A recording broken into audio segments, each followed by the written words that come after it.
Buenas tardes a todos, bienvenidos, gracias por acompañarnos. Para mí es un gran honor y un gran placer charlar un poco con ustedes. Desde ya les digo que una vez que yo termine, si no están demasiado cansados, me gustaría que tuviéramos una cierta dinámica, si tienen preguntas o lo que sea, que para eso que estamos hoy compartiendo este momento. Les voy a leer primero una pequeña introducción que hice para entrar en el tema. En días recientes, Ela Fontanal Cisneros, la reconocida coleccionista de arte, en su cuenta de Instagram subió un post donde compartía una reflexión de la famosa artista de origen inglés y nacionalizada mexicana, Leonora Carrington, que casualmente hace como 5 o 6 días se vendió en subasta una de sus piezas puntuales en, si mal no recuerdo, 26 o 27 millones de dólares. Y la cita de Leonora Carrington dice: si el arte necesita una explicación, ¿dónde está lo visual? Carrington nos plantea de si el arte debe ser comprendido a través de palabras o si su esencia más profunda reside en su capacidad para provocar y evocar emociones a través de lo visual. Esta interrogante nos recuerda que el arte tiene un lenguaje propio que trasciende las palabras y se comunica a través de formas, colores, texturas, composiciones. Y Carrington nos invita a confiar en nuestra intuición y nuestra sensibilidad para conectar con el arte, permitiendo que nuestras emociones y nuestras percepciones sean la guía en el proceso de acercamiento al arte. Esta reflexión me pareció muy interesante y oportuna, pues tiene una relación muy directa con el statement de nuestra Feria FIACI, que dice: ven a escuchar con los ojos. Parecería en un principio una contradicción, pero no lo es. En realidad, esta frase es un verdadero acierto en cuanto a la percepción de toda obra de arte. Los ojos son la ventana por donde el corazón puede escuchar. Imagino que muchos de ustedes podrán cuestionar esta forma de acercamiento al arte. Yo también la cuestiono.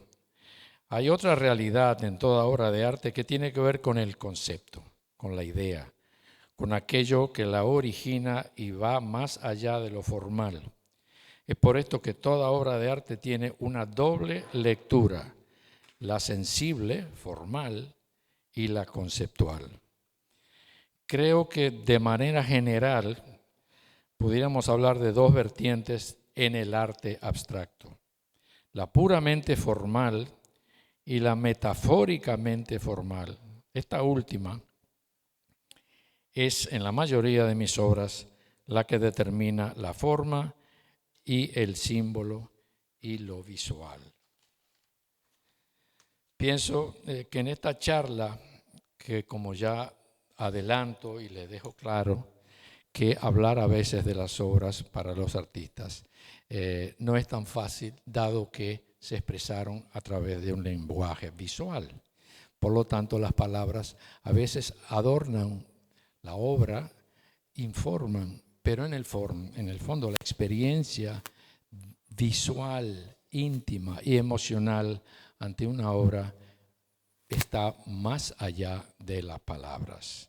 Por lo tanto, se me ocurrió que, como partiendo de esta idea, que es una realidad para mí, pensé que como tenemos las obras ante nosotros y son obras que, si bien todas son inéditas, salvo esas dos pequeñas que están en la esquina, ninguna de estas obras habían sido exhibidas anteriormente y 3 o 4 de ellas 5 de ellas fueron hechas especialmente para esta exposición.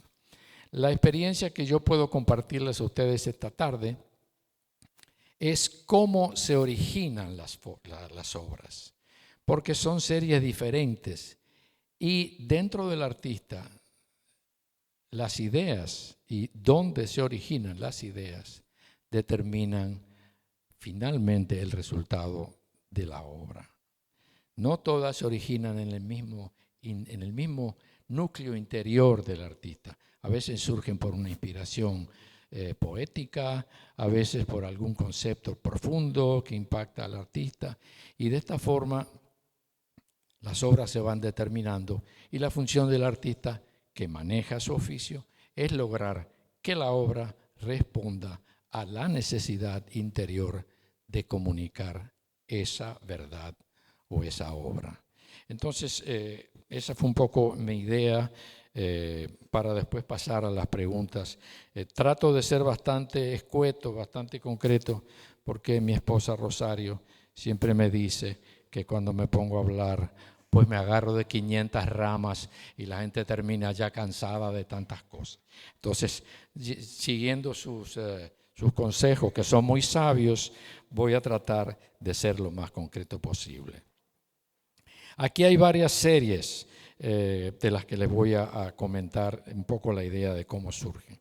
Está en la serie que tenemos 2 obras que son ensayos sobre el infinito. Una de ellas es aquella grande que está allá con las letras en tonos tierras y grises y negros. Y las otras 2 son estas 2 pequeñitas que después les haré una anécdota sobre esas 2 obras. Entonces, en este caso, en el caso de los ensayos sobre el infinito, les voy a tratar de dar la idea de cómo surgen. Lo poético inspira a lo formal en esta serie en particular, porque la serie surge de yo que siempre he estado con estos temas de trascendencia, de búsqueda del infinito, de lo espiritual, siempre están en mi ser. Y en un momento dado me aparece en mi cabeza, podemos llamarlo inspiración, este nombre, Ensayos sobre el Infinito, pero no se relaciona a alguna obra en particular, sino que es un título. Pero ese título me permitió empezar a buscar, a tratar de encontrar qué yo podía formalmente, dentro de mi lenguaje, encontrar que representara aquello que para mí podía ser infinito.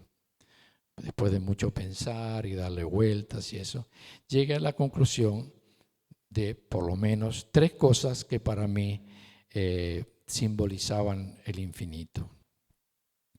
Para mí, infinito, eternidad y divinidad están unidos profundamente. Entonces, llegué a la conclusión de que tanto el número, que es algo infinito y sumamente misterioso, era una de ellas. La otra era la palabra. La palabra es lo que origina todo el universo, espiritual y físico. Por eso que en la Biblia dice que al principio era la palabra. Y en tercer lugar, la luz. ¿Y cómo se manifiesta la luz en nuestro mundo? A través de los colores.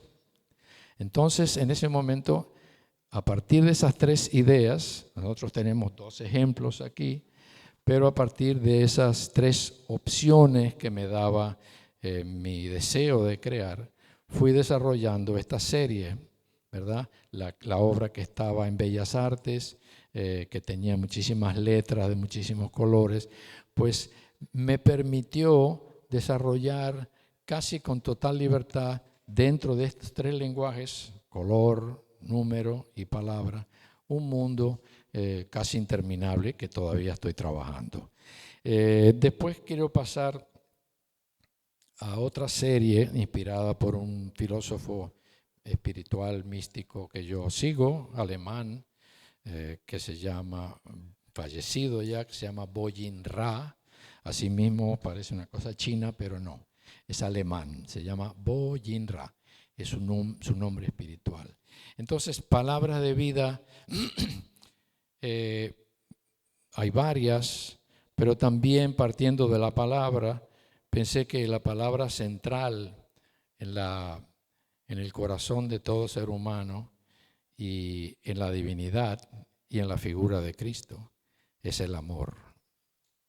Entonces escogí esa palabra, como también podía haber sido paz, felicidad y otras que representan todo aquello que nuestra sociedad hoy día está necesitando tanto, pero que lamentablemente no logramos terminar de agarrarla y de vivirla como experiencia. Entonces, a partir de esa idea, hice otra serie que también estoy trabajando, que ustedes pueden ver en esta pequeña obra que está aquí, pequeñita. Hay dos palabras, una que es amor y otra que es love, ¿verdad? Con el juego de dos lenguas, dos idiomas que son determinantes en nuestra cultura, nos guste o no, el español como lengua materna y el inglés como lengua conquistadora, ¿verdad? Colonizadora, que ha permeado toda la sociedad occidente. Entonces, desarrollo esa obra y aquella que tienen esa palabra, amor. Esta es puramente amor. Esa es la última obra que hice, que le pedí a Luz que la incluyéramos, porque quedé fascinado con ella. Ustedes saben que cuando uno es artista, una de las grandes bendiciones de ser artista es que cuando ocurre, ¿verdad? Cuando uno termina la obra, hay una satisfacción y hay algo delante de uno que permanece ahí. No es una satisfacción, ay, logré tal cosa, pero no es, la cosa está como en el tiempo. No, la cosa aquí está ante los ojos de uno. Entonces, uno tiene el gozo de haberla creado, que es un gozo muy particular, y además después de poderla disfrutar, que eso es muy importante. Claro, si se vende, la disfrutará otro, pero eso es parte del trabajo de uno. Entonces, en esa serie, que también sigo trabajando, pues recurro a esa palabra que me permite además diferentes recursos pictóricos, de collage, de sellos, de letras, de diferentes técnicas. Entonces eso también le permite a uno manifestarse de una forma mucho más abierta, porque hay diferentes opciones formales para realizar diferentes obras. Y eso es muy importante porque yo soy un gran trabajador. Cuando digo gran trabajador me refiero a un individuo que trabaja diariamente, digamos de 7:30 a 8 a 1:30, y después en la tarde pues uno revisa o piensa o escribe o se pelea con su esposa. Esas son una de las posibilidades también. Pero bueno, eso le quería decir. Después, bueno, tenemos la obra ya al final, que es una obra que se está poniendo un poquito icónica, porque ustedes saben que fue la obra que elegimos con Luz, estando aquí Liu Bolin, el artista chino muy reconocido, que se fotografía en diferentes espacios, con diferentes fondos, y se mimetiza, si podemos decirlo así, a ese fondo, a ese mundo que él ha elegido. Una obra sumamente interesante y que cuando está bien lograda es muy impresionante. Entonces, Luz, a quien agradezco, tuvo la iniciativa de hablar con Liu y le mostró mi obra, mi trayectoria, y a él le gustó, me felicitó y decidimos hacer la obra conjunta. Entonces, en la segunda planta está la obra de Liu Bolin con esa obra de fondo, y estoy yo y él mimetizados en el fondo de la obra. Y finalmente decidimos ponerla aquí. Cuando uno sube, pues se encuentra con esa experiencia que tuvimos, ¿verdad? Que fue muy extraordinaria. Esa serie forma parte de una serie ya bastante extensa que está llegando a su fin. Esperemos, porque como yo siempre digo, yo soy esclavo de muchas cosas, como todos lo somos, pero yo soy libre de lo que yo hago. Y yo siempre hago lo que yo quiero, gracias a Dios, que no todos podemos decir eso en el mundo del arte. Yo hasta la fecha hago lo que yo quiero y si les gusta bien, y si no les gusta me pongo triste definitivamente, pero igual sigo haciendo lo que yo quiero. Te lo digo esto porque yo digo que la serie está terminando, pero ahorita el loquito se levanta y ve una cosa y dice, wow, pero esto yo no lo había hecho, y se embarca otra vez en eso. Pero como tenemos estas series que nos están atacando, porque es un ataque. El artista es una parte de uno. Yo no soy todo artista. Hay una persona en mí que es el artista, que es sumamente poderosa y se impone normalmente.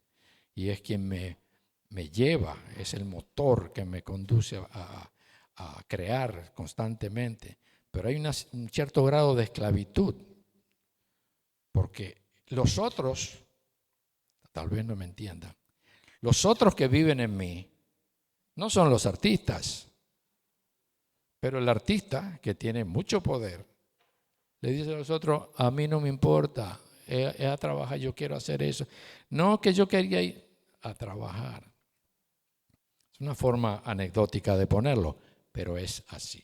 Entonces, esa serie se extendió por varios años, pero ya creo que está llegando a su fin. Y tuvimos la suerte, esa obra es muy reciente, yo no la había mostrado, de que nos sirvió para esta experiencia con Liu Bolin, que para mí fue sumamente enriquecedora, además que él es un individuo sumamente afable, muy talentoso, y tuvimos una relación sumamente agradable. Detrás de mí tenemos la obra más importante en el sentido de que es la obra antes de esta, pero es la obra más de mayor importancia por su tamaño, por su discurso y por el tiempo anímico que yo tuve que sumergirme en esta obra. Les voy a hacer la pequeña anécdota que le dije a Luz que le iba a hacer. Cuando Luz hace como 6 meses nos visita Rosario y a mí por primera vez en mi estudio, nos explica toda la feria, nos convence instantáneamente porque tiene un poder de convicción absoluto. Por eso que estamos todos aquí y se ha logrado todo lo que se ha logrado, es por el poder que tiene, la fe que ella tiene en lo que realiza. Y entonces, ustedes saben, tal vez los artistas y los que son coleccionistas también, que cuando van a un taller, si son artistas de pronto esconden algunas cosas porque no tienen interés de que digan, ay, yo quiero eso, entonces uno no lo quiere vender o las razones que sea. Y cuando son coleccionistas se ponen a revisar. En cambio de ver la obra que está ahí, entonces empiezan a mover las cosas y a buscar atrás, a ver, y uno con el miedo que te descubran lo que tenías escondido. Pero bueno, la llevo a un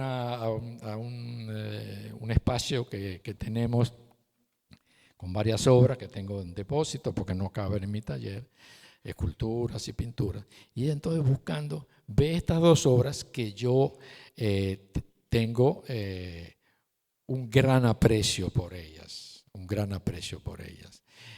Son obras que por supuesto no llaman demasiado la atención, no son obras para todas las personas, son obras a las que hay que acercarse y hacer el ejercicio que les leía al principio. Hay una intimidad, hay una carga emocional, hay un silencio requerido por la obra y eso es un ejercicio que el espectador debe vivir. Las personas ya entrenadas en este mundo del arte, como es el caso de Luz, inmediatamente la percibe.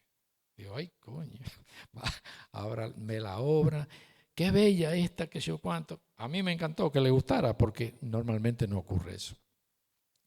Pero ella, después bajamos, nos sentamos a tomar algo ahí Y empieza, porque todos deben saber que Luz es una gran creativa, no es artista, pero de cualquier obra, de cualquier artista, ella empieza a generar ideas y se las dispara al artista y lo deja en shock y en confusión y ella, tú sabes. Entonces a ella se le ocurrió mostrarme en una computadora que tenía, mira esta obra, a ver si me entiendes lo que te estoy diciendo. Yo me imagino esta obra inmensa, mira de este tamaño, y me muestra una obra y digo, diablo, una cosa inmensa.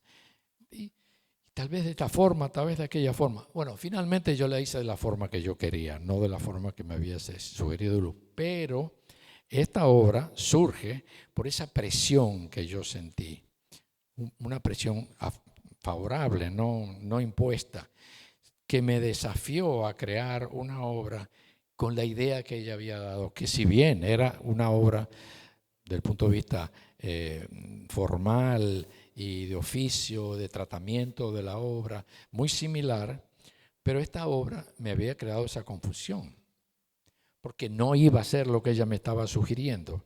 Yo le expliqué que yo hago lo que yo necesito y lo que yo concibo como una realidad mía, no la de otra persona. Pero en ese momento ocurre algo que nos ocurre a nosotros los artistas. Otra vez interviene un poco lo poético dentro de lo plástico. Y es que me acuerdo de un statement de carácter filosófico antiquísimo que dice, como es arriba, es abajo, que tiene muchísimas interpretaciones dependiendo de la época, dependiendo de quién la agarre, igual que los libros sagrados, lo agarra uno y hace una interpretación fabulosa y viene otro y hace otra interpretación muy diferente, en fin. Pero para mí fue muy importante. ¿Por qué? Porque es parte de una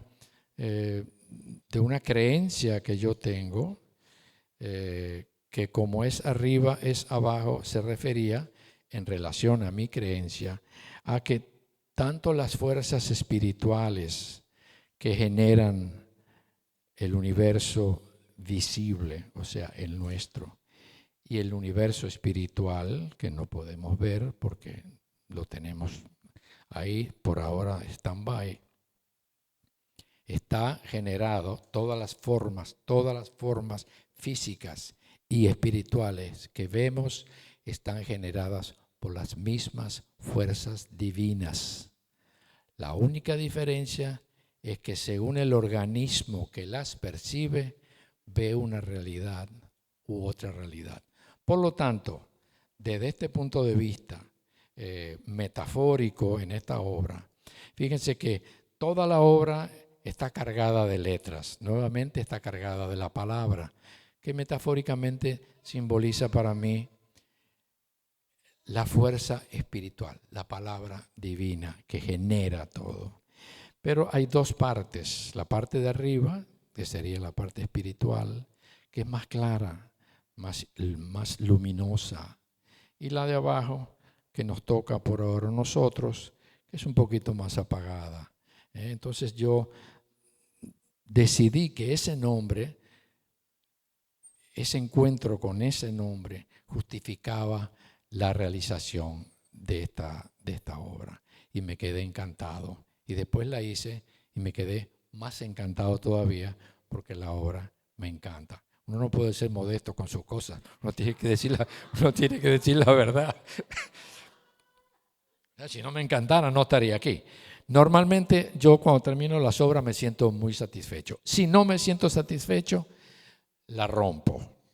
Pero soy franco, no he roto muchas obras tampoco. No es que todas sean buenas, sino que con todas me siento normalmente bastante satisfecho. Bueno, para no cansarlos, ahora vamos a hablar un poco de las esculturas. Las esculturas, la mayoría de ellas surgen de la serie esta que les mencionaba de Forma y Vacío. Forma y Vacío, para los que no conocen la anécdota, surgió hace como 10 años de un collage que me había hecho mi hija Mónica, que en ese momento tenía 8 años, y como yo trabajaba con unas formas ovales que se llamaban orígenes, ella muy chiquita me hizo unos recortes en papel blanco y me los trajo sobre una cartulina negra. Algo muy sencillo, una formita redonda.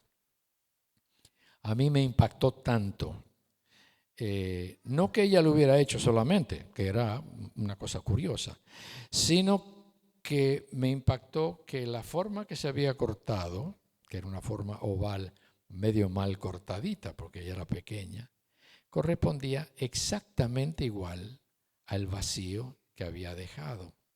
Contra la cartulina negra se hacía muy obvio. Muchos dirán, bueno, gran vaina, cualquier cosa que tú cortas en un papel, lo que deja es lo que tú cortaste. Sí, así mismo es, sí.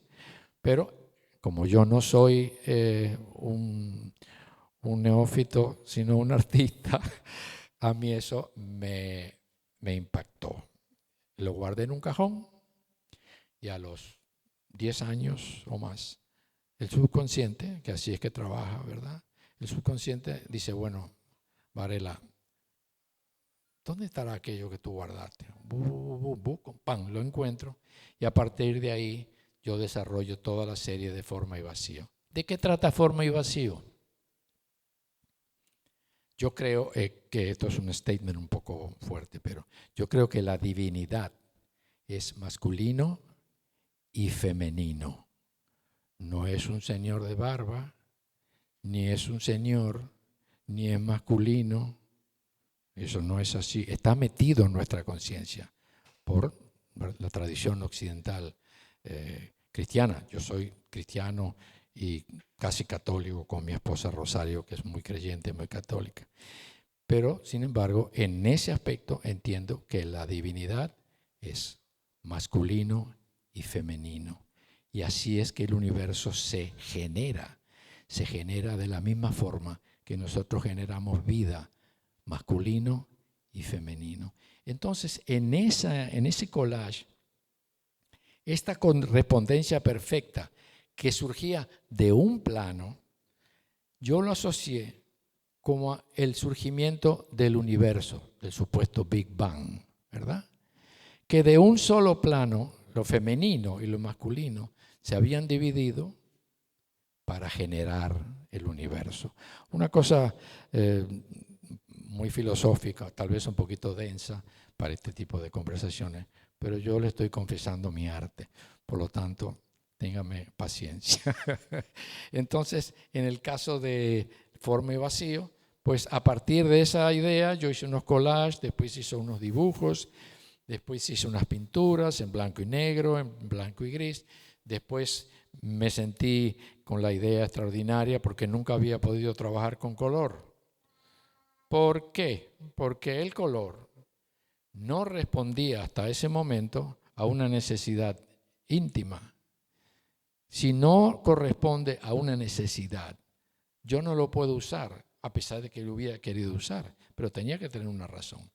Pero entonces ahí me siento con la libertad de usarla en todas las formas que quisiera y hago una obra muy extensa. En ese mismo momento al año era una visita a Miami que hicimos con Rosario, que tuvimos como un mes, más o menos, un mes y medio. Yo tuve la oportunidad de trabajar entonces y me di cuenta que aquello que había cortado Mónica y que yo había usado, que partía de un plano, si yo en cambio de una hoja de papel o una cartulina cogía una plancha de acero, la cortaba en plasma, pues entraba yo en el mismo concepto, pero en una tercera dimensión.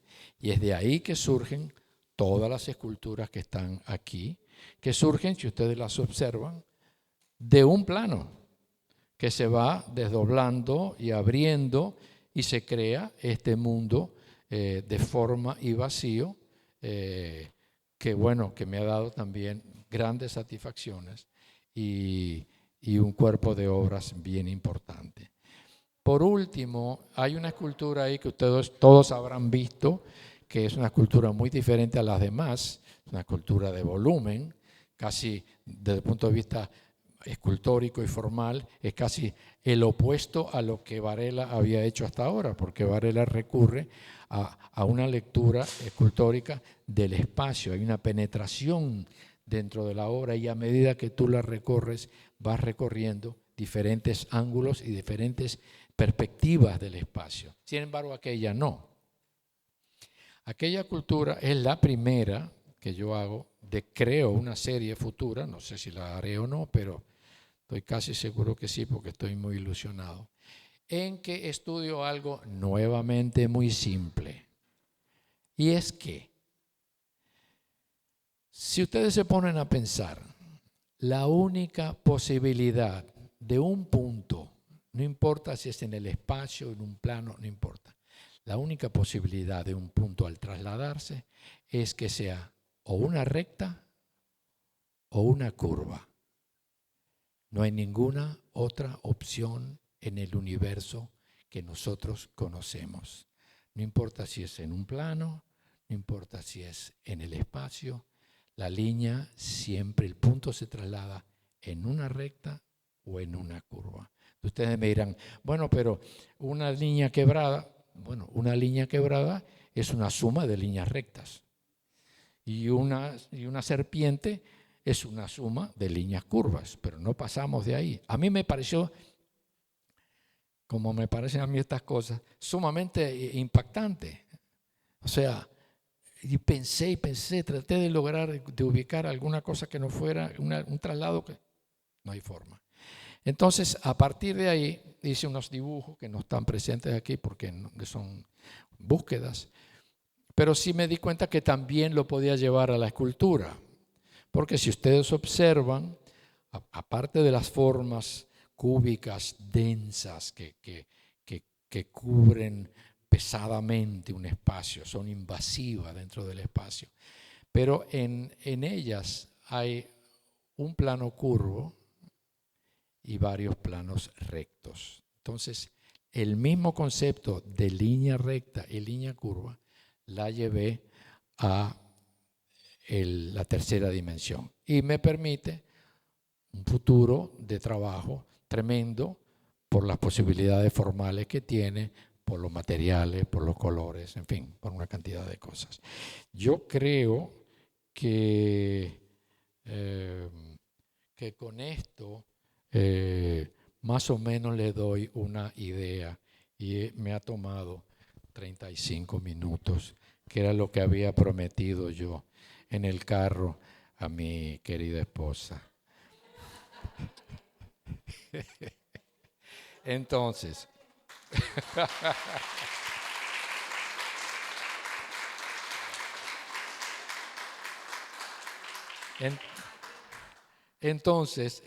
no, le quería decir que si hubiera sido por mí, a mí me prenden y me tienen que apagar porque me pongo a hablar y muchísimas cosas, pero yo sé que estos temas medios densos, deben tener una duración.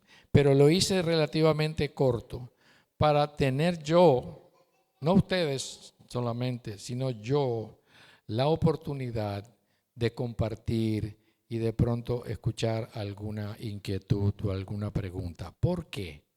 Porque en las preguntas del espectador, como le pasa a los profesores, cuando dan clase o cuando se expresan y manifiestan ideas, se descubren a sí mismos. Y no te puedes descubrir si tú no tienes un público al que tú le hablas. Entonces, yo los estoy usando a ustedes para que si se animan, ¿verdad? Me hagan alguna pregunta, sea sobre los materiales, cuánto me toma una obra. Por más banal que sea la pregunta, que ustedes piensen, ay, a mí me da vergüenza preguntarle esto, después de que este hombre ha dicho todas estas cosas tan profundas. Eso es irrelevante, porque el mundo del arte, aparte de las ideas, es un mundo práctico en el que hay que hacer esto, aquello, lo demás. Ya hay que estar en un estudio, hay que ensuciarse, hay que frustrarse, hay que buscar compradores. Gracias a Dios no lo tengo que buscar yo, pero eso es parte todo de la vida del artista. Entonces, cualquier pregunta siempre es muy válida. No sé si alguien... Acá vamos a empezar yo con la primera.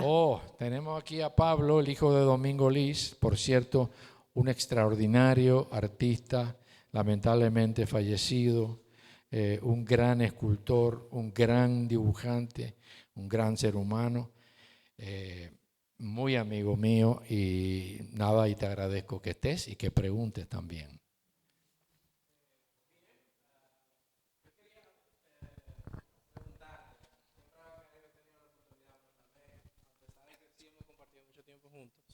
De que no te lo había preguntado directamente. En tus obras, en todas tus obras, cada vez que veo una colección nueva, una exposición nueva, disfruto mucho el acercarme, como tú estabas comentando hace un momento, pero sobre todo tus obras hablan mucho sobre el oficio de hacer la obra, ¿no? Es decir, cada vez que me encuentro con obras tuyas, voy más, de alguna forma me llaman hacia el oficio de hacerla, lo meticuloso, lo preciso, lo cuidadoso, y no tanto como otras obras o otras grafías de otros artistas que llama la grafía misma de la obra. La tuya siempre como que remonta a uno a ese proceso, a la creación. Pero quería que tú extendieras un poquito sobre eso. En general en tus obras uno siente eso cuando se acerca a ellas. Sí, sí. Y una segunda que no tiene nada que ver es que comentes un poco sobre la razón de ser de tu escultura del Centro León, la de la doble tijera. Ok. Me gustaría eso. Está bien, claro, con mucho gusto, claro. Bueno, definitivamente, como dice Pablo, cuando uno se acerca a la mayoría de las obras mías, sobre todo aquellos, como decía, que han tenido la posibilidad de entrenarse un poco en el mundo del arte. El mundo del arte, de las artes visuales, es igual que el mundo de la literatura e igual que el mundo de la música. Para tú tener un criterio sobre música o sobre literatura o sobre artes visuales, tienes que haber pasado por mucha experiencia para tener un criterio propio. Puedo decir, esto, no importa lo que digan, es una gran obra. Todo eso no lo tiene todo el mundo porque no todo el mundo ha tenido ni el tiempo ni el interés de embarcarse en eso. Pero como dice Pablo, definitivamente mis obras, yo creo mucho en eso. Yo creo que la obra, por lo menos en mi caso en particular y en el caso de otros artistas que no tengan eso, no quiere decir absolutamente un juicio de valor sobre las obras, porque cada artista tiene su forma. Pero en mis obras sí, yo las trabajo con mucha intimidad. ¿Qué quiere decir con mucha intimidad? Por ejemplo, obras expresionistas, ustedes tienen que haber visto, ¿verdad?, en museos y tal. Ese individuo se expresa de una forma gestual. Rin, rian, tan. Su alma está ahí.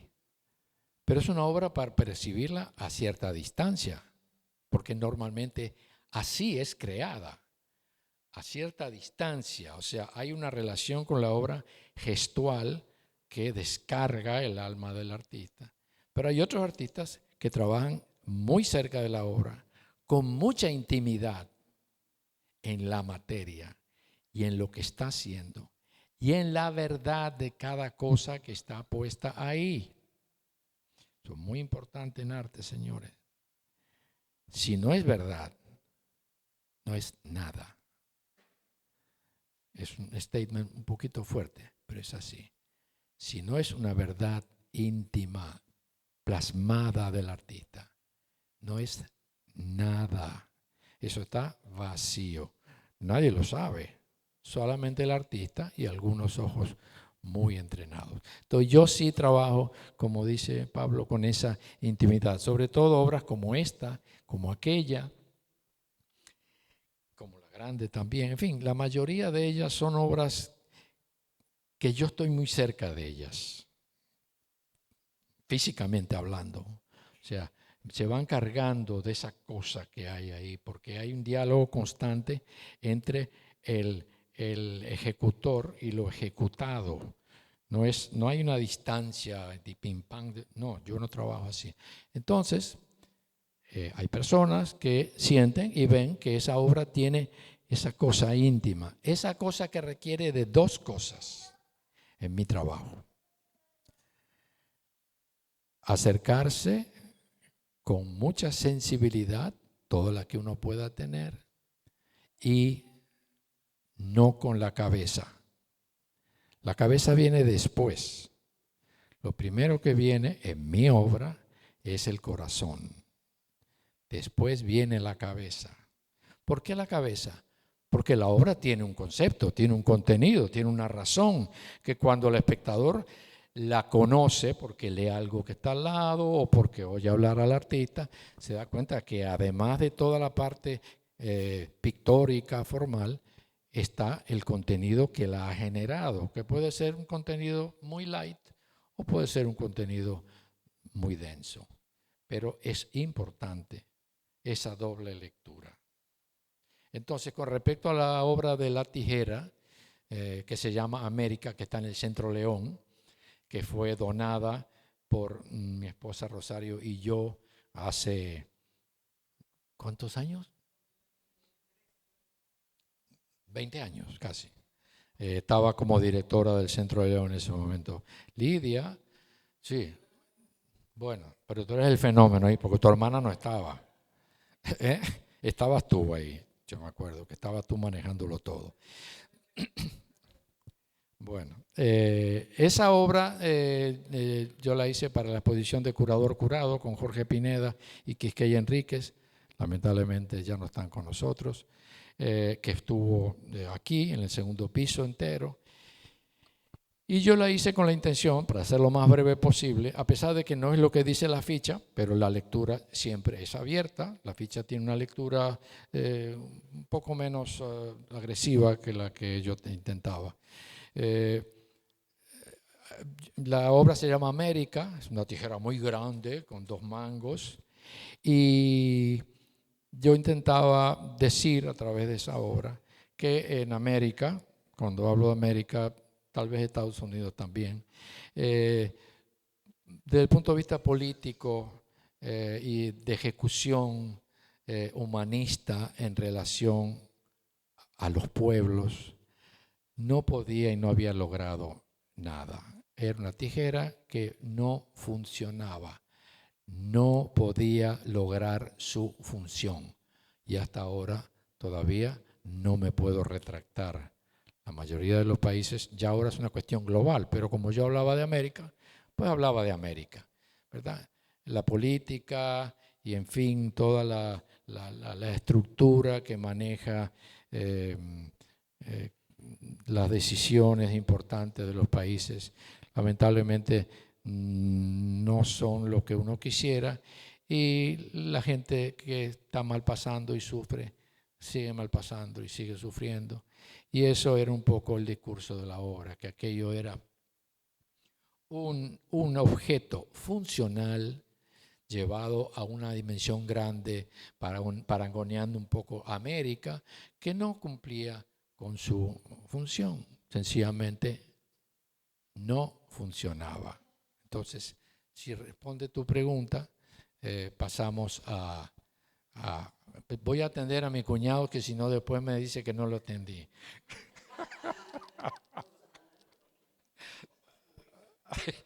Dame el micrófono al señor Bonarelli, por favor. Maestro. Dígame, dígame. Tú sabes que tengo varias obras tuyas y donde las tengo siempre las veo y ha pasado de etapa en etapa. Y hay cosas que tú hacías que no haces. ¿Qué sientes tú o qué te hace a ti salir de una cosa y meterte en otra? ¿Qué tú sientes? Porque yo puedo tener 20 obras diferentes tuyas, diferentes etapas. Sí, sí. Ahora, ¿qué tú sientes que ya esto lo realicé y tengo que hacer otra cosa? Bueno, mira, lo primero que me refería a aquella obra que está allá, a la de Close-Up, de Forma y Vacío, que dije que estaba llegando a su fin. ¿Por qué yo digo que está llegando a su fin? Porque ya yo no tengo pasión para realizar la obra. Si yo no me despierto con la ilusión de hacer una obra, yo no la puedo hacer. Por suerte eso a mí no se me ha acabado y que es constante, como tú dices, que se va desarrollando. Ahora te voy a explicar. Pero, por ejemplo, esa serie, yo hice esa porque tengo una pintura grande en una casa que tenemos en la playa y la tenemos en el cuarto y yo la veía, siempre la veo, y digo, diablo, si yo hiciera un díptico, 2 de este tamaño, se verían espectaculares. Y vuelvo a decirle, como yo soy dueño de hacer lo que se me da la gana, dije, lo voy a hacer. Y efectivamente las hice y las guardé. Y mira, aparecieron y no funcionaron para la obra con Liu Bolin.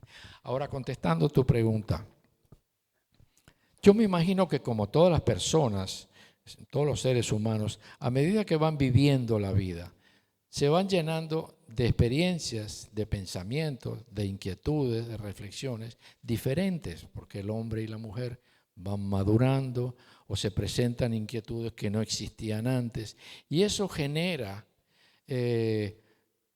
tal vez una serie, tal vez algo que uno tenía en mente pero que no tenía el tiempo. Fíjate que yo estoy trabajando en este momento con 3 series, y hay otra que se llama Mundos, que aquí no está, que también me tiene hasta ahí. Porque cuando tú deseas hacer algo, tú tienes que tener el dominio de la técnica y el tiempo para hacerlo. Y los medios, gracias a Dios, las 3 cosas más o menos siempre las tengo. Pero cuando tú tienes más ideas que el tiempo de realizarlas, ahí es que el artista tiene una ansiedad, porque no puede hacer. Y entonces hay cosas que se olvidan, que se pierden porque no se pueden hacer. Y hay otras que te siguen aquí cayendo y dale que te dale, y dale que te dale, hasta que tú terminas algo y coges el tiempo para empezar lo otro. Fíjate que yo hablé de 3 series aquí, de palabras de vida, ¿verdad? Que me interesa, yo trabajo mucho con la palabra, me pareció que había una combinación entre algo espiritual, que significa la palabra, como metáfora, y entonces eso me permitió desarrollar esta serie. Pero a su vez, tengo la otra, la de Ensayo del Infinito, tengo Mundos, ahora tengo la cultura esta nueva que me está dando, porque las ideas, surgen las ideas y tú o tomas nota o haces algún estudio o las haces, pero si las dejas dormir mucho, cuando las vuelves a mirar, ya no te interesan. Y a mí eso me mata. ¿Por qué? Porque dejé de hacer algo que quería hacer, pero no tuve el suficiente tiempo. No sé si respondo. Fernando. ¿Cómo surge? Como les comenté, de pronto una palabra, un comentario, una idea que un concepto, y así van surgiendo las series, tú ves. Por lo menos en mi caso. No Fernando, sé. una pregunta para complementar la pregunta que hizo Pepino. ¿Dónde estás? Que no te veo. Ah, Acá. Que es muy interesante la pregunta que él hizo, pero yo la iba a hacer, pero la quiero profundizar un poquito. La mayoría de los artistas cuando empiezan su carrera tienen etapas. Etapas donde es... sepárate un chin el micrófono, Ahí, que no te oigo ahí, claro. ahí. Sí. Tienen etapas donde dice como de investigación, de búsqueda, de mirar hacia dónde van, dónde se están enfocando. Pero llega un momento en la vida que es de pronto el momento que tú estás pasando ahora, donde un artista dice, no, yo me acuerdo de tal etapa, eso es un caos. Y empiezan a mirar a ver cómo recogen la obra, porque realmente sienten que es una etapa que, a pesar de que hace parte de su formación y hace parte de toda su carrera, no quisieran que hubiera existido, porque es tanta la evolución y tanta la fuerza y tanto las etapas que han pasado, que yo sé muchos artistas que me dicen, si a usted le llega una obra de esta etapa, yo la compro. De pronto porque tiene mucha relevancia para el artista, o porque dice, Dios mío, y yo creo que eso le ha sucedido Dios mío, a todos los artistas que no la vea nadie. desde las primeras épocas. Entonces, en base a lo que te dice, la pregunta que te hizo Pepino, te digo, ¿hubo alguna etapa o ha pasado alguna etapa de esas de tu vida con humildad que digas, esta etapa no la debía haber puesto porque de pronto o era muy comercial y tú lo hacías porque, ¿me entiendes? Porque hay muchas cosas que conllevan a un artista que lo empujan, como hay otras en que hago reflexión cuando tú decías, es que Luz vino aquí, ta, ta, ta, ta.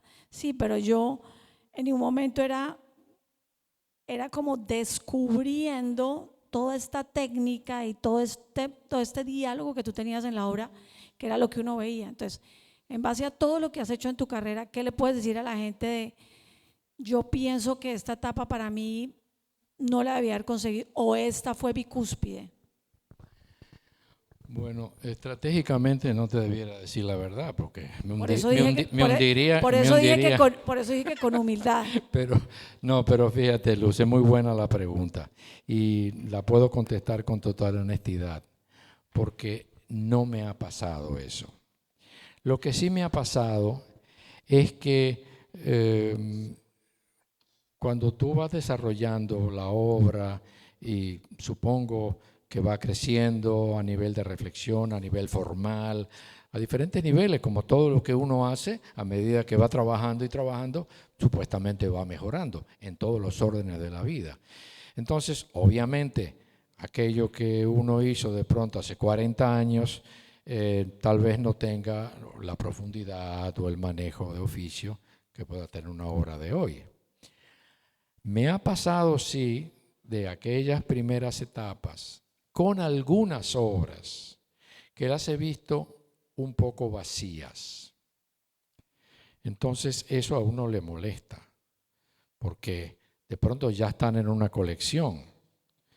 Pero es una percepción muy subjetiva esa, porque si no lo fuera, la persona que la tiene diría, oye, yo voy a salir de este Varela porque esta vaina está fatal. No me ha pasado eso, por suerte. Tal vez no tenga un autojuicio lo suficientemente estricto y me creo que todo lo que he hecho es bueno, pero en términos generales reconozco que puede haber habido algunas obras, no algunos momentos, no algunas series, algunas obras que de pronto, bueno, porque a veces, fíjate que a veces se presenta algo, sobre todo cuando uno es más joven, te llama, mira, nos gustaría que participaras en tal cosa, tú no tienes la obra, pero eso es importante para que tú estés presente en ese evento y te pones a hacer una obra. Y no hay cosa, en mi experiencia, no hay cosa más peligrosa que hacer una obra medio forzado o medio obligado. ¿Por qué? Porque el tipo no está ahí. El artista no está ahí. Al artista lo están forzando a estar ahí. Tú te esfuerzas porque te interesa por la razón que sea, pero tú sabes que no responde a una necesidad tuya, sino que es una cosa que tú te has puesto. Uno podría decir, bueno, pero entonces si te mandan una obra by commission, te comisionan una obra. A mí me encanta trabajar by commission, o sea, no sé cómo se dice eso, o sea, un encargo. Me encanta porque normalmente, por supuesto, cuando son encargos no es que me van a pedir una pintura de ese tamaño, sino o es una escultura grande o es un mural. Entonces eso normalmente te lleva a generar cosas que si tú no hubieras estado embarcado en eso en particular, no hubieran aparecido. Y todas las veces que he tenido encargos, he salido, además de con el encargo, con el cliente normalmente muy satisfecho, yo he encontrado enriquecer mis opciones de creación. No sé si respondo a tu pregunta. ¿O no te gustó la respuesta? Dime, Riquillo. Escúchame, Lidia, te doy ahora. Perdón, gracias. Buenas noches. Yo he seguido la carrera de Fernando. ¿Puedo decir fechas? Sí, claro. En el año 1983, yo estaba tomando la clase de Amable Sterling de dibujo del natural los sábados en la tarde y había un joven, en esa época era uruguayo, ya no, que tomaba la clase en las tardes. Con Amable. Sí, señor. Sí, y señor. nosotros quizás teníamos una pequeña diferencia de 5 años. Sí, algo así. yo más que tú, por un supuesto. poquito, exacto. Y uno se preguntaba, ¿y por qué a él lo dejan coger clase libre? Porque uno la tenía que coger obligado. Claro. Pero Fernando se sometió a la academia, a la disciplina. Amable Sterling es un artista ultra riguroso. Sí, claro, claro que sí. Y eso y otras cosas me hicieron seguir tu carrera muy temprano. Y a mí una de las cosas que más me fascina del arte de Fernando, ya él lo ha dicho, no lo voy a repetir, pero es que la obra de él es una catarsis de su alma dentro del lienzo. Y hubo una etapa, por decir una época, que tú pintaste temas bíblicos, te inspirabas literalmente en la Biblia, Sí, o sea, que sí, usabas hasta efectivamente. pedazos Sí. de páginas de la Sí, Biblia. sí, sí, señor. Y yo recuerdo que había una exposición que tú usabas los tipos metálicos que se usaban antes para, como la imprenta de Gutenberg, porque la primera Biblia impresa había que armar cada palabra con unas letras metálicas que iban formando la palabra, el párrafo, etc. Y tú usabas una técnica que tú, como con un martillo, con algo, tú golpeabas el lienzo y quedaba Así, sí. la marca Como un intaglio, sí, como un sí. intaglio, Sí, sí, exactamente. claro que sí. Y para mí, creo que en el arte dominicano nadie había hecho eso. Es que Y nadie encontró las letras. Y es verdad, yo las encontré de casualidad. bueno, o sea que no estoy hablando de disparates.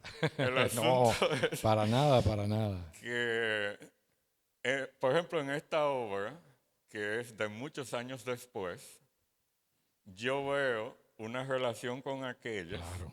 porque está la misma espiritualidad, pero digamos que liberada. Antes estaba muy restringida, muy contextualizada.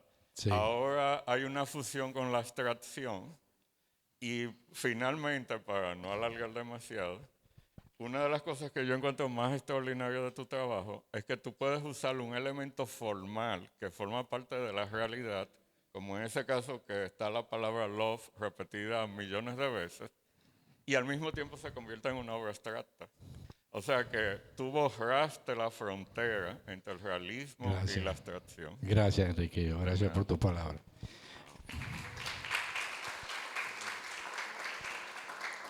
Por cierto, Enriquillo, te felicito por la obra que tienes exhibida, que me gustó mucho. Ok. Gracias. Lidia.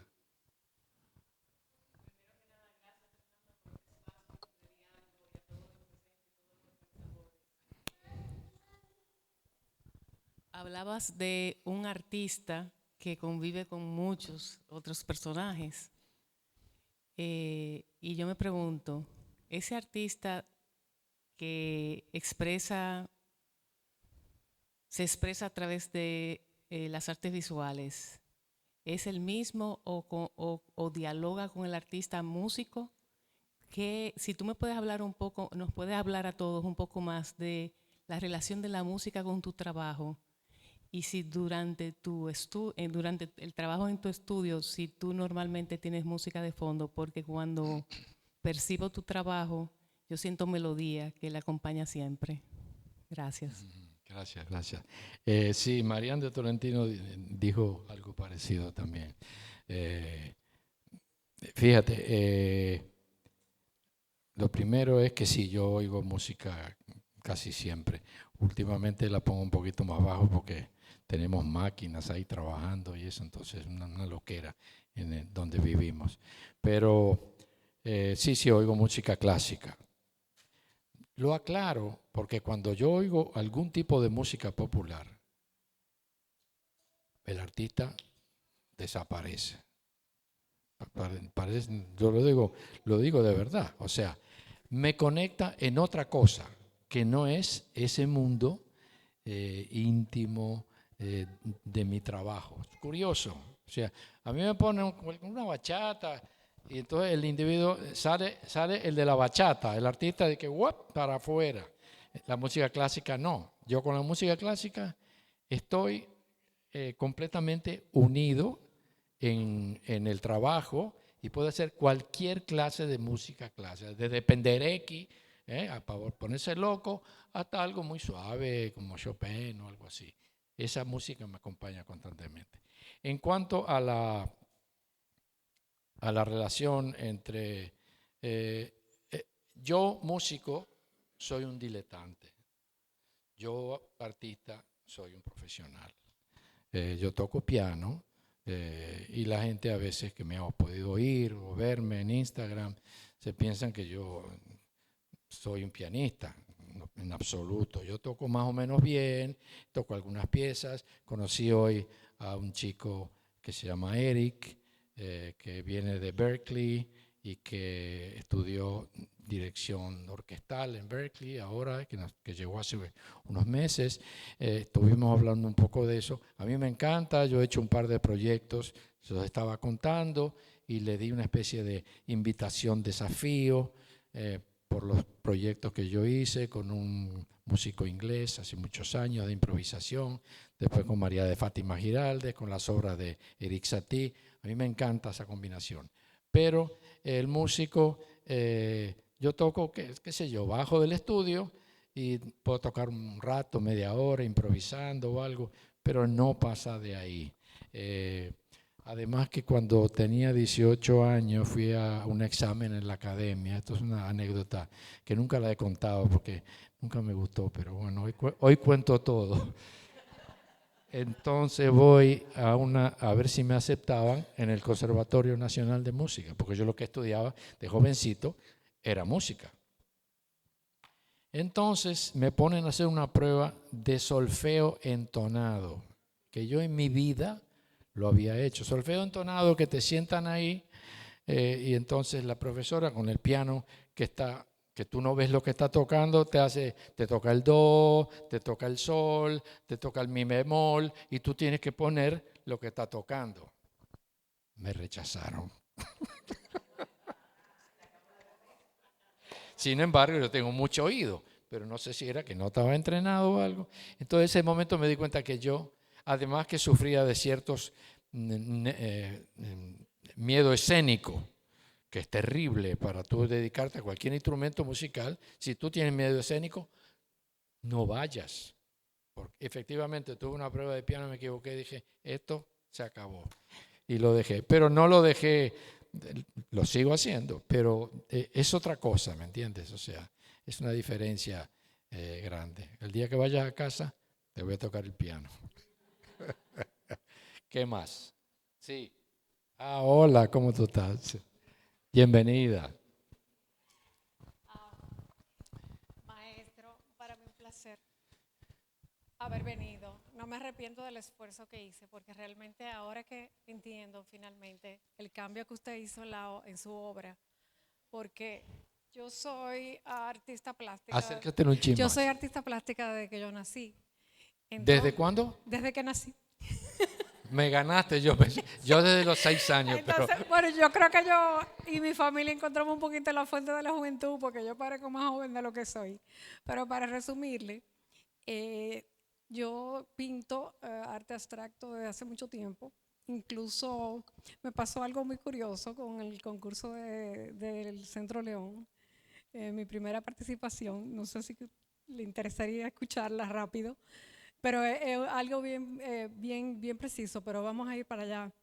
El tema es el siguiente, que cuando, como yo lo que pinto es abstracto, cuando yo vi su obra por primera vez en Casa de Campo, a mí me encantó. O sea, yo me quedé, Dios mío, pero este es mi artista favorito. O sea, entonces, ¿qué pasa? Que cuando usted hizo la transición a las esculturas y a este tipo de obras, yo estaba frustrada que, Dios mío, pero ¿por qué dejo de hacer lo que a mí tanto me gusta? Ahora entiendo el proceso y las cosas. Claro, y ya que las transiciones y la explicación que usted dio y esto que lo otro, porque yo tengo una situación de que yo soy también diseñadora gráfica y el tema del positivo y el negativo y de la tipografía, para mí esos son ejercicios normales. Entonces, me alegro muchísimo de haber venido y poder entender esta parte de su obra que yo no la podía aceptar hasta hoy. Entonces, haciendo algo referente con el Centro León, que yo le agradezco mucho porque yo nací prácticamente yendo desde siempre. Y yo tenía una tía artista que ella era el tema el Centro León, la Bienal Centro León. Entonces mi familia me decía, tú tienes que participar en el concurso del Centro León, porque si tú no participas, no te van a conocer. Entonces, ¿qué pasa? Que la escultura de la tijera, yo supe que era suya hace unos años, porque hicieron algo hace unos años, como con referente a la escultura. Entonces fue que yo me enteré que esa escultura que siempre me gustó era suya, por ese lado. Entonces, el otro lado que tiene algo referente a lo que yo tengo aquí, presentado aquí en el museo, y que se relacione un poco con lo que usted estaba hablando, que cuando yo participé la primera vez en el concurso del Centro León, me pasó algo que yo pedía una cosa abstracta, la mandé al concurso, la seleccionaron, la pusieron en un sitio súper bien, como en una esquina, y entonces cuando yo fui, yo dije, ay Dios mío, que quiten eso de ahí, que quiten eso de ahí. O sea, yo no quería que la obra estuviera ahí, porque cuando yo la vi, o sea, no me gustaba. Pero resulta que ese año el que ganó, ahora no recuerdo el nombre, era una obra abstracta hecha en arena. Y yo dije, no, pero es que claro que el que me iba a ganar, porque que lo que él hizo fue algo increíble, y eso hace muchos años. O sea que nada, un placer. Y Gracias, bueno, gracias. entonces, haciendo una diferencia, el tema con mi pasión con su obra abstracta era que yo incursioné en la pintura abstracta porque era la manera que yo expresaba, o sea, la forma que yo me gustaba pintar. Entonces luego incursioné en la fotografía para ser realista. O sea, lo que yo hago en fotografía, yo no lo hago en pintura y viceversa. O sea que, Gracias por tu gracias. palabra y Amén. por tu intervención, y te felicito. perdona. Ya te lo dije personalmente, pero te lo digo públicamente. Te felicito por la obra que tienes aquí en el segundo piso, porque está extraordinaria. Gracias, gracias. Viniendo de ustedes, gracias. Bueno, Espere, sí. la última preguntita, maestro Varela. Ay, Dios mío. Dígame, en la cúspide de un artista, los anhelos que puede tener un artista en 3 palabras. Espérate, vuelve y dime, porque lo de la cúspide ya me descarté. En todo el proceso que tiene una vida, un artista, su vida artística, tiene muchas etapas que ya las dijimos. ¿A dónde crees tú que verdaderamente está el poder lograr, después de tener el talento, obviamente, un valor a nivel mundial, un valor en su obra, un valor en disciplina, muchas cosas que conllevan a un artista, pero solo en 3 palabras? La preguntita que tira ella. Bien, muy buena pregunta, Luz. Te oigo un poco lejos, pero bueno. Si te voy a preguntar si preguntaste lo que te voy a preguntar. ¿Qué se necesita para llegar a la cúspide, o qué interviene para que un artista llegue a la cúspide? ¿Eso fue lo que preguntaste? No, o sea, Yo mismo. o sea, cualquier artista tiene su inicio, tiene su etapa, tiene su proceso, tiene su disciplina, tiene todo lo que conlleva la palabra, la carrera, el currículum vitae de un artista. ¿A dónde crees en 3 palabras que viene a ser el éxito o el punto de cuando uno va en una carretera y dice, tengo que seguir recto porque si me desvío, la voy a embarrar? Entonces tengo que hacer esto, esto y esto para poder lograr mi objetivo. Entendido. Entonces, en 3 palabras. 3. Bueno.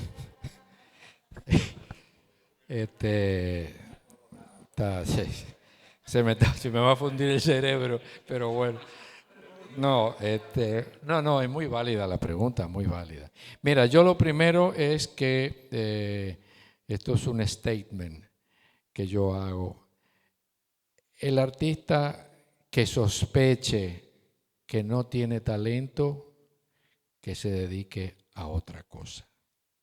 Hay muchos artistas que sospechan sutilmente, pero no se lo pueden decir porque es un suicidio a su propia autoestima. Pero yo les recomiendo que si sospechan, dejen el arte. Es un camino muy empinado y que requiere, como tú me estás pidiendo que diga, de muchas condicionantes para que uno pueda vivir del arte. Ahora bien, vamos a tratar de decirlo, no sé si en tres, pero primero talento. Tú puedes trabajar 140 horas por día, que si no tienes talento, no vas a crear nada. Primero, talento. Segundo, trabajo y disciplina. Tercero, fe en lo que uno hace. Y cuarto, y lo más importante, es saber elegir el escenario donde tú vas a mostrar lo que tú has hecho. Cierro el capítulo.